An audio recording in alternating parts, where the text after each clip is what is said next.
Good afternoon, ladies and gentlemen, and welcome to SoulFood Books. Today we are really extremely excited to be able to have some of our friends come over today to be able to kind of open a door to a foundation that spreads an enormous amount of light. And so please put your hands together for it's the Ishaya Foundation. Thank you very much, sir. Well, thank you, and good afternoon, everyone. Thank you for being here. It's a last-minute type of, well, the reason we're here was a last-minute type of thing. We just came into town about a week or so ago, and Sarah and Clint were kind enough to offer the spot to us today. So we're here actually teaching what's called the Art of Ascension this coming weekend up in Stanwood. And so this is basically an introductory talk about what that teaching is all about. So the Ishaya's ascension practice is a form of meditation or a prayer, a simple prayer that brings people who practice back to the present moment. And it's a method that is easy, simple, and effortless. It's kind of funny, when I first heard about this practice a good 13 years ago or so, I wanted nothing to do with it. Because the word ascension, back then ascension meant to me is ascending beyond this physical realm because of my strict Catholic upbringing and everything. I thought I would have to die before I could ascend and then go on to my reward afterwards. But it was about a year later or so I found out that what ascension really means is ascending beyond, rising above the limiting beliefs and ideas and concepts about who we think we are, back to the truth of who we really are, and to live fully in that here, right now, in this particular lifetime. So when I found that about, I took the course almost a good 12 years ago or so, and my life had changed as a result of it because of the simplicity of the practice. And about 2 years after that, it so changed my life that I simply wanted to share it with the rest of humanity, people I came across. And I'm delighted to be here or anywhere just to talk about ascensions. And I came across ascension after having done Vipassana for about 9 years or so. And I love to meditate if I was getting somewhere with that practice, but then when I was introduced to ascension through my father, he's like, you gotta really learn this practice because it gets you there faster. And so I thought, well, what is that? I don't know nothing about this practice. I never went to an introduction, but since my father called me and said it was good, I just went to the class directly. And through practicing it, I found out, oh, this is such an easy practice. I don't need to sit stiffly at a certain position and not move. I could scratch if I'm itching. I could sneeze and cough, and that's okay. And nobody would slap me if I fell asleep. It's just a very easy, simple thing. And all it was required of me was just a functional mind, basically, because this is a mental technique. And I practiced it kind of like, it was so-so. And soon enough, though, after a few weeks, then I realized, oh my gosh, I am able to be living in the present moment so much more that when I am becoming angry in the moment, I would be able to catch myself and notice, oh, and then I can use this practice and come back to the present moment, bringing praise, gratitude, and love just simply and naturally from the inside out. And soon I see that my outside world, my coworkers, people that I have never met, I just, first time went to the store and see them, there's so much joy and love that comes back towards me as well. And it's like a flow from me to them, from them back to me. And so I got so taken with the practice, and I decided to go deeply and study it for 6 months, and then I decided to come and share with other people as a teacher of ascension. Along the way, if you have any questions as we go along, just feel free to ask them. We'll give a presentation and then open it up at the end also for more questions. But let's start out with life, how life began. Life basically did begin in innocence. We all came to this realm here, this physical realm, in innocence. But something happened along the way. This circle here represents the mind, basically, of a baby, a brand new baby who just came to Earth. Oops. This one I gotta get right. And you're all familiar with the infinity symbol, and that represents basically the source. And it's the source of all things, of all life, of all of us. and it's directly where the baby came from. And it's still in direct contact with that. There is no separation, there are no grooves or veils in between there. So a baby is able to do many things in a very short period of time. Learn a complex language, for instance. Learn how to crawl and then how to talk. And the primary reason for that is because babies live very much in the present moment. They're not regretting the past. They're not looking ahead of the future. They're just here, right now. So what happens along the way? We've all seen little children how easily, when they're angry, they cry, they throw a fit, and then the next thing caught their attention and they're happy again. They don't get caught in the past, worry about what they had done wrong, and they don't get worried about the future either, trying to plan what's going to happen. And that's because as children, we're so in touch with the infinity, that which is all joy and all love. And you see, when you play with babies, how much love that comes through that little cute bundle. But then as we're growing up, we start to accumulate what we call grooves in our nervous system. And those are the things that our society or our parents teach us, or we pick it up and we believe them to be true. For example, things like, between me and my sister, I have a sister who is about 2 years older than me, and in my mind I felt like she always got more attention, she got more pictures. My parents had more pictures of her than me, and just by looking at how thick a stack of a picture she has and I don't have, then inside of me there's that group that started building, thinking, I'm not worthy of my parents' love. That's just something that we easily start to believe. And sometimes in school we are competing with others, or teachers will compete us with other students, and very easily we see ourselves as less than. I know for me, when I was growing up, I was the third son in the family, and I would always get the hand-me-down clothes. My brothers, Frank and John, got the new stuff, the good stuff. So there was just this belief inside of me that was created saying, well, Mom and Dad love my brothers more than they do me. And it was, again, something very innocent that we take upon ourselves at that time. Our dad could come home from a very busy day at work, whatever work he did, and if we leave a toy in the driveway and he trips over it, he could get very angry simply because of what he was involved in. So we think then that we did something wrong. He blamed us for it that time because of the emotional state he was in. So we took that in. As a result of it, we simply began to get more and more of these grooves or veils of limitation that separate us further and further from that source of infinite potential. And this source, whatever name you want to call it, is that which underlies everything, all of creation.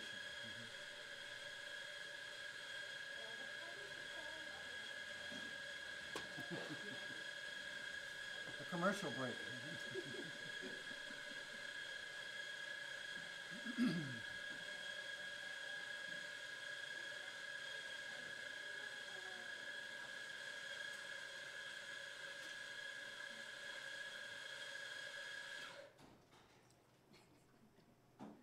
So what begins to happen, rather than living from our full potential within here, almost all of humanity is operating on the outer level, on the surface level of the mind, what's called the 5 to 10% level.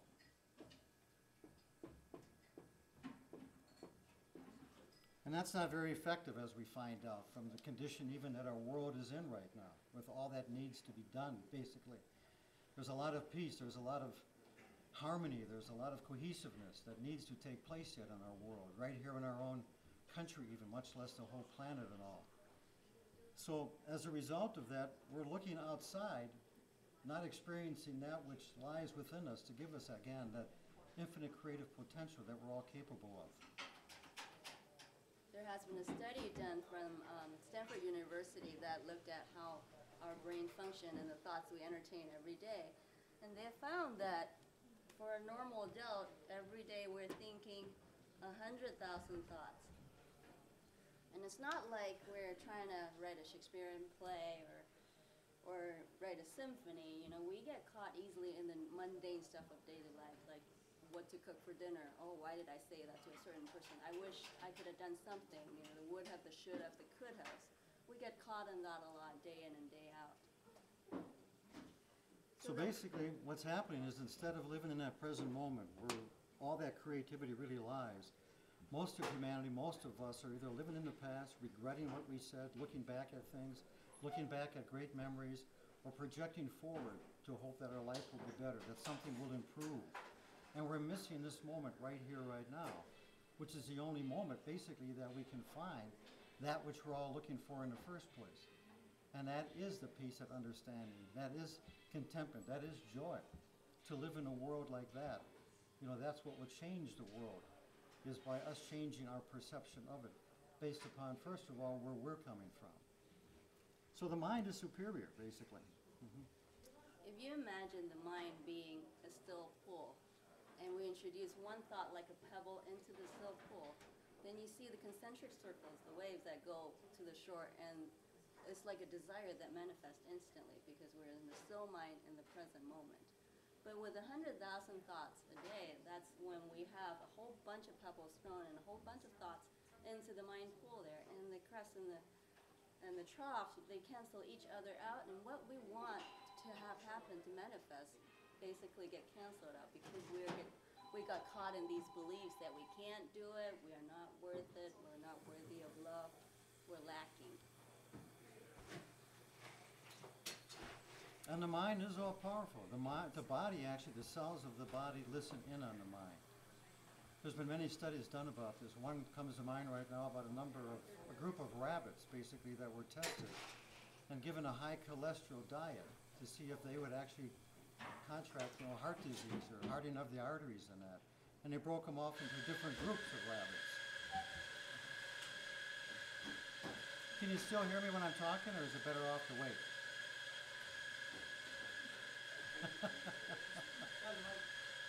I must be talking loud enough, huh? So what happened over a period of time when they were feeding these rabbits this high cholesterol diet, all the groups of them except one ended up getting those symptoms, of the high blood pressure, of the hardening of the arteries and everything. But this one particular group wasn't getting it. Unfortunately for the rabbits, but fortunately for those who were conducting the study, the person who was feeding the rabbits got sick. In a short period of time, the rabbits began to get those same symptoms. So when the lady came back from being sick, they asked her, what were you doing different? And she said, I wasn't doing anything different. I was taking them out of the cage, I was petting them, I was calling them names, I was feeding them the food, that you gave me, giving them attention and love, and then putting them back in. Well, what they found out, they were really studying basically the results of love. And they began to realize is that simply by someone giving love to someone else, that alone can change their physiology, their cell, their makeup, etc. In fact, they did the same study then with babies, even with preemies. You want to talk about that, or shall I? But they used that same study on preemies one time, because let's face it, premature babies this is going back about 20 years or so, would stay in a hospital for longer periods of time and take an enormous amount of expense for them to get healthy again. Well, when they started actually doing what they would do, they would have the nurses and others come on in there and touch the babies through the incubators, with the rubber gloves and all that, and start to feel them and touch them more and more and take them out occasionally even. Well, those that were touched like that ended up leaving the hospital 5 days earlier and saving their parents something like $8,000 more. And again, it was simply the idea of attention, of giving love. They called it tactile kinetic stimulation, basically, but it was really the experience or the study of love. So the mind can overcome many of the physical ailments or things that, we think we have. Actually, our bodies already is replenishing itself every so often. About 98% of our atoms is renewed every year, even though we don't know that it's happening. But because we don't really know better, we constantly rebuild the same thing. If I have a bad knee, my body constantly rebuilds it the same way. And so by having a tool like Ascension, what it does, it helps us reconnect with that master builder, the divine within, the field of all healing and health, that it helps you, then you're good friends with the master architect, and now you know how to rebuild your body in health, so you're not caught in that same cycle of sickness and suffering anymore. So what we basically teach is a very simple practice called the art of ascension. And what it does, Absolutely. As soon as you think it to yourself, these are absolute statements of truth that come directly from the source itself, that are a gift to us. It's an ancient teaching. But as soon as you think one of these things to yourself, what happens is automatically that thought goes directly back to its source. There's a natural tendency of the mind is to seek greater happiness. And the greatest happiness itself lives in here. So you don't have to train the mind or teach the mind how to do this. You simply give it a tool, and naturally and automatically it's drawn in deeper and deeper and deeper directly to its source. Has anybody heard about the peak experience done by Abraham Maslow? It's when we experience a moment of pure presence, and everything is positive. We lose sense of the self-consciousness, so to speak, and we're just right here, right now, in the present moment. Sometimes you may have experienced it, say, hiking and looking from the top of the mountain, or after you run, you get the runner's high. Maybe you look at the night sky and see the stars, and all of a sudden, there's this one moment of peacefulness where you feel like, it's kind of hard to describe what it is, but I'm sure you've all experienced something like that, where it's just peacefulness and calmness. And that's something very commonly experienced for people of all ages, different backgrounds, different cultures, different beliefs even. But once you experience that, it can be very life-changing, but how do you get back to that state? For a lot of people, that is really the tricky part. And what she's talking about is because they have hooked up electroencephalographs to brains when people are in that peak experience mode. And there's cohesiveness between the left hemisphere of the brain and the right hemisphere of the brain, which is like that still pond that Shanti was talking about. That's very powerful to create with them. Most of humanity is operating from those 100,000 thoughts. Where when they hook up those electroencephalographic leads there, this is what they get. There's no harmony or cohesiveness between the left hemisphere and the right hemisphere. There's basically chaos. That's all those handful of pebbles or rocks that are dropped into a pond then. That's not a very powerful mind. In fact, it's a very weak mind to try to create stuff from. So with the practice of ascension, there's no belief required for it to work. In fact, if you're doubting everything about it, that's even better. You know, it's an experiential practice, and we have tested first-time learners of ascension, because we had a course actually from a group in Hong Kong, and it was done in a doctor's office, and he happened to have the EEG machine. So they tested first-time learners, and this was what was shown. Just using the practice for the first time, the person can be in that stillness, back in touch with this infinite point there, which we call the ascendant, or somebody may call the spirit, or God, or Buddha nature. And as a result of using this practice as a meditation practice with your eyes closed, the body will realize deeper rest and the deepest sleep at night in just 20 minutes. And as a result of it, then the body begins to heal. Because these grooves, these veils of limitation that are in the way just naturally dissolve. So there's no longer trying to repair anything that's wrong, to fix yourself, to improve yourself. Because in reality, there's nothing wrong with any of you anyway. We're just under the false belief or impression or thought that there is. So those false ideas simply dissolve. We then very naturally and simply get back in touch with that, and we start to live from there, from the inside out. As a result of it, we even begin to experience a better life, a life that has more joy and peace and harmony in it. We're still going to have emotions because we are human beings, but we're no longer going to be affected to the degree we were before by the emotions. They simply go through us, rather than grab one of these grooves and rattle us and shake us and, put us out of commission for a while. In the present moment is when we can realize the most and when we are aware of the most. We talk about ascension. The word ascension means simply to ascend beyond the 5 to 10% level of functioning of the mind. Then every time when you use it, like he was showing, you're cutting away these screws just naturally and simply, because this is a method that works with the natural tendency of the mind and the body, we're not forcing the mind to do anything, to push away thoughts. We don't do that at all, and we don't force the body at all. This is all done naturally and easily. So the way we teach this is in a weekend workshop, and there's one starting this Friday night up at Stanwood, Washington, from 7 o'clock till about 10 o'clock, and then Saturday and Sunday from 10 a.m. to 5 p.m. approximately. It's at a retreat center up there, and for those of you who are interested, you could also stay overnight there. It's an incredibly beautiful facility for it. She wants $30 for the evening just to stay there and for food, but you can come and go if you want instead. We charge $375 for the course. You will learn the first 4 techniques of the Ishaya's ascension. The praise attitude right away Friday night, so you begin to experience it for yourself immediately the first time you use it. Whether you consciously recognize this or not, it's happening. There's 2 ways of looking at this. As Shanti first of all said, it's a prayer if you're religious or spiritual, but it's a perfect prayer because it has no opposites. It's also basically a mechanical series of techniques that uses the mind itself to begin to still the mind and to go to the deeper levels of it. So regardless of whatever your belief system is, it's going to work for you automatically and naturally. Then on Saturday, we'll talk about the mechanics of it, why it works, what takes place, what happens during it, and then teach you the gratitude attitude and the love attitude. And on Sunday, we'll teach you the final one, the cognition technique or the compassion one.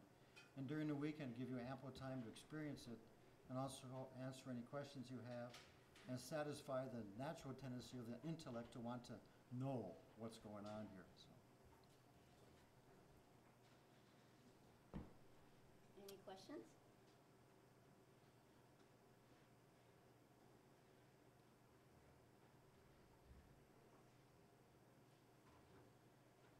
We also have some handout material we brought along with us too.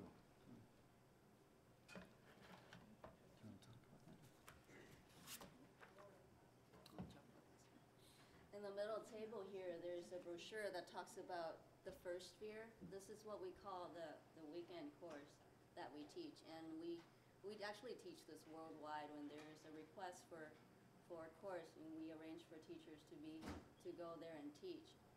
And so this brochure talks about what happens in the first sphere course and where the upcoming courses are going to be.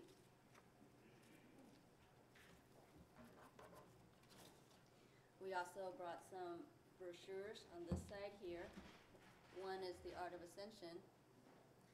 That simply talks about the practice and also has a listing of the books that talks about the practice too. There's the Ascension book and First Thunder. These 2 are very good beginner books to find out more about Ascension. Ascension book is more scholarly, analytical type of book that talks about the nuts and bolts, more explained it more clearly, I guess, for the intellectual mind. And then First Thunder is more like a story style, that they talk about the same information. That basically is how the practice or the teaching was brought back out to the West here about 20 years ago or so. It's written by MSI Maharishi Sadashiva Isham. He's a white guy from Seattle here who became a Maharishi. And that's basically his story about how he came across the teaching, where the Ishayas found him. And then Second Thunder and Third Thunder are further books, but they are more visionary type of books. They're not analytical as such, they're not linear even. They just jump all over the place, but they're incredible reads. He was in a very high state of consciousness when he brought this practice out to the world, and he wrote these books. Also, there are some in the white square cardboard folders there are introductory CDs, free CDs that you're welcome to take with you, which has more information about the practice and a lot of the stuff that we're talking about here today. And there's also packets of bookmarks that you may take with you. And on the back of all the literature is our website. It's an absolutely beautiful website with all kinds of information on it. As Shanti mentioned, we teach this practice worldwide. We're located right now out of St. James, Missouri, and we travel all over the world. We've got teachers in Asia, in Europe, in Canada. We're opening up down in Australia and different places. So it's the time right now for something like this to take place. Again, what brought me to it was the simplicity of it and the naturalness of it. I tried all different kinds of meditations, vision quests and different things, and was forcing my mind and my body. And the body and the mind don't like to be forced. This, we allow the body to relax. If we have thoughts, they're natural. We simply replace them with these absolute statements of truth instead. And we naturally begin to be living our lives more in praise, gratitude, and love, rather than chaos, doubt, confusion, fear. And this last brochure here I have on my hand is also on that table. It talks about who the Ishayas are. Ishayas simply means students of Christ or students of consciousness. Anybody who is dedicated to finding out more about themselves, to experience consciousness, is an Ishaya. And also, we have, did you have something to say? We have the website like he was talking about. If you like to go online, there is some information link that you could go to, and we will have the introduction link recording there you can listen to or forward to your friends. And all these books here are also up there as free ebooks you can download to read. And also we do have a sign-up sheet. If you simply want more information to be sent to you via the email, you can then be part of our newsletter. We send, we have a monthly newsletter and a monthly post that goes out every other month. And for those who are interested, I got a frog right now. In coming to the course this weekend, you can sign up with us right away tonight too, or you can also do that online simply by going to our website, or call our toll-free number, which is on the back there also.